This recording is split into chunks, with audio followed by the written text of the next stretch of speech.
Okay, before I even begin, I would just like to take a moment to explain that this is not a bash Pixar fest, or that this is simply a video for haters of the company to complain about them. I'm actually a pretty big fan of Pixar, and some of my all-time favorite movies come from them.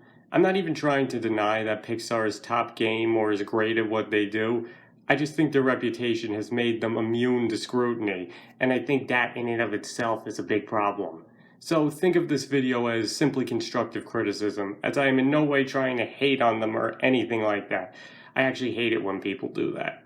And speaking of which, as the title probably suggests, I've decided to break this up into multiple parts, as I've got a lot I want to cover here while also keeping these videos of watchable length.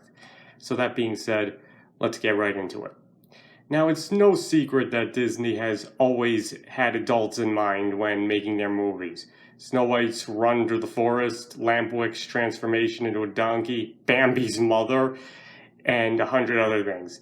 This even extended into the Disney Renaissance, such as Ursula's transformation and subsequent death, or the horrifying scene in Tarzan where Clayton accidentally hangs himself. I know a generation of children was traumatized by that one.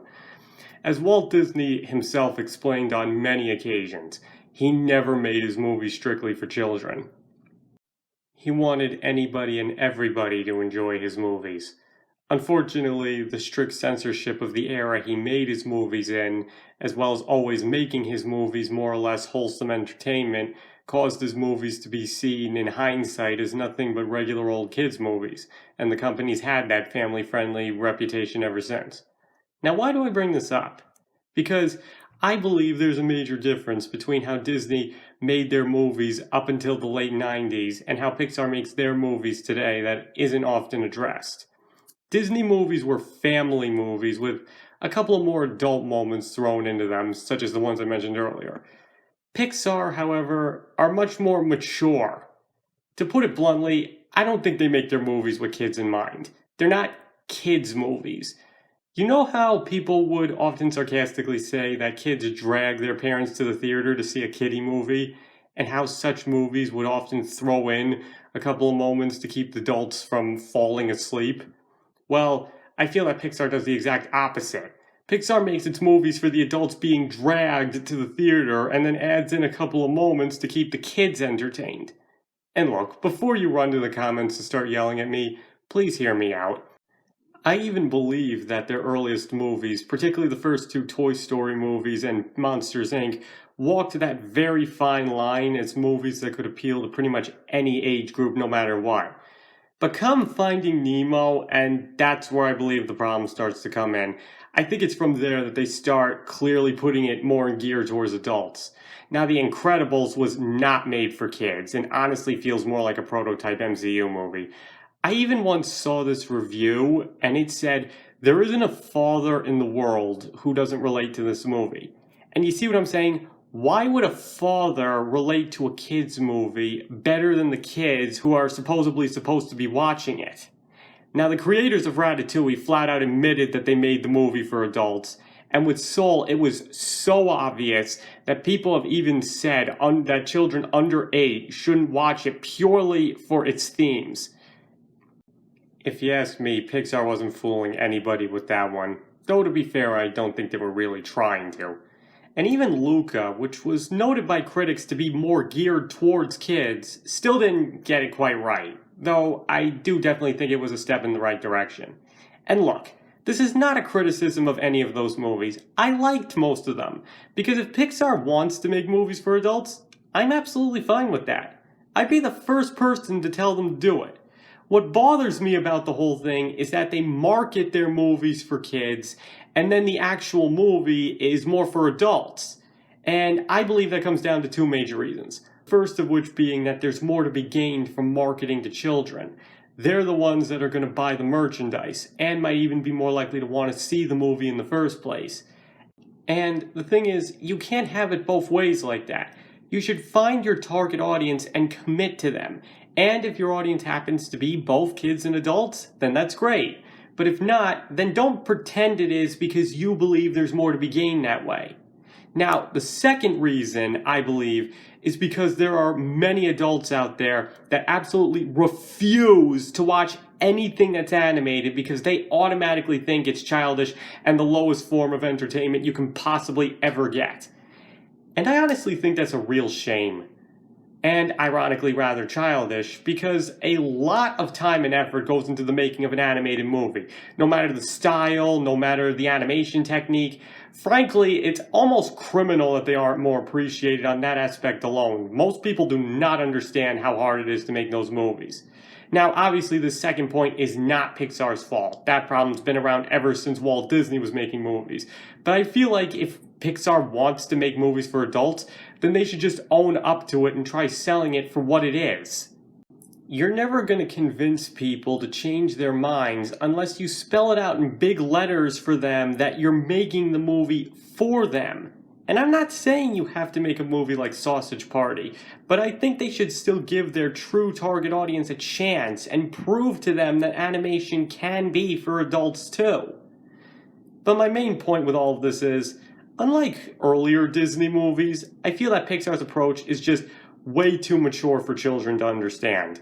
And listen, I'm not one of those people who believe it's okay for something to be subpar if it's geared towards children.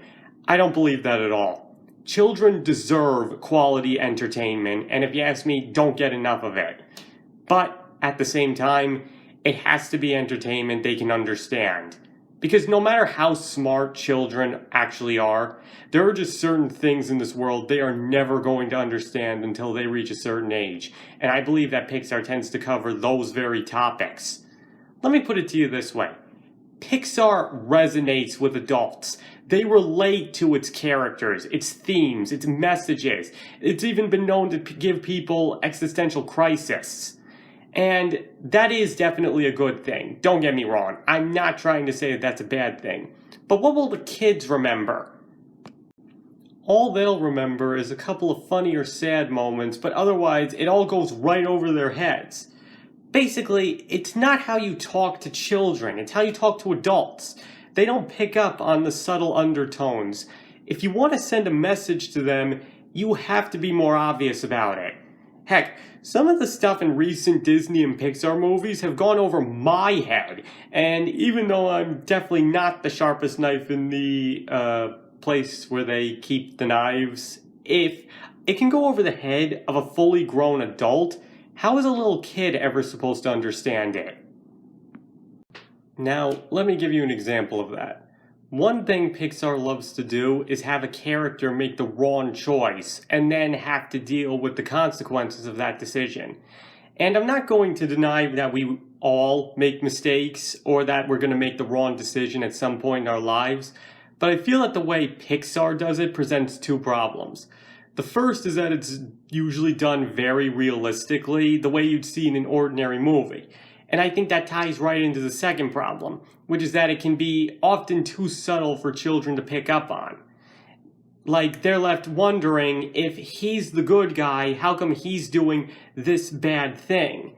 And children need role models, especially fictional ones. And I'm not saying that these role models can never make mistakes or do the wrong thing, but at the same time, you have to be very careful about the way you present it. Take The Lion King, for example. Simba is told not to go to the elephant graveyard, but he does anyway after some goading from Scar, and pays the consequences both by almost getting killed and then getting told off by Mufasa. And he knows he deserves it. That's how you talk to children. It's very understandable and relatable at the same time. It's not in your face, but at the same time it's obvious enough so that children will get the message. And a family movie should be able to get a moral across without it being lost on the part of the audience that it's intended for. And that's not even getting into things like themes, which is another thing that children have a really hard time picking up on and is usually very prevalent in Pixar movies. However, you also can't take it too far in the other direction, which is exactly what I would say Raya and the Last Dragon does. Its themes and morals of trust and unity are shoved down your throat at every turn, and it is way too obvious what they are trying to tell you. And that's not how you talk to children either. If they think they're being preached to, then they will lose interest very quickly, believe me. It's like I said before. The moral has to be obvious, but not so obvious that the children think they're being talked down to. Or the adults, for that matter. Alright, before I start to wrap this up, there's just one more thing I want to point out. In Zootopia, Chief Bongo at one point says, "Life isn't some cartoon musical where you sing a little song and all of your insipid dreams magically come true. So let it go." Now, on the one hand, I simply viewed that as meta-humor with Disney poking a bit of fun at themselves. But on the other, I think that's also them saying that they're embarrassed by their past. Because the thing is, Bongo is right. Life isn't a happy cartoon musical. There are many hard truths that must be faced in life. But at the same time, what's wrong with cartoon musicals where everything is simple and happy? What's wrong with just some wholesome entertainment? Because I don't know about you, but I think the real world is very boring. And it is fun fantasy and science fiction movies that make everybody forget that for a while, and even sometimes make them dream of bigger, better things that can be achieved in the real world. And that's what those older Disney movies were. They weren't trying to revolutionize the world, but they did inspire the kid in us all to dream just a little bigger and believe that the impossible was on at least some level possible. And that's why they're still considered classics and watched by millions to this day. All I'm really trying to say is, kids are already forced to grow up too early these days. Why does even their entertainment, which should be inspiring their imagination, have to be so grounded in hard realism and try to force these complex themes onto them all the time? Okay, I think that's where I'm going to leave off. Sorry if I rambled a bit, I just had a lot I wanted to cover that I think will be very important in the following parts. And if you've made it this far, I thank you. It is all greatly appreciated. And if you didn't enjoy the video, by all means feel free to check out. If you disagree with me about anything or everything I just said, that's fine. I've got no issues with you. And please feel free to give me your thoughts in the comments below. But let's try to keep it a friendly debate. We only want to start a discussion here, not a violent argument. Thank you all for watching, and I hope to see you all next time.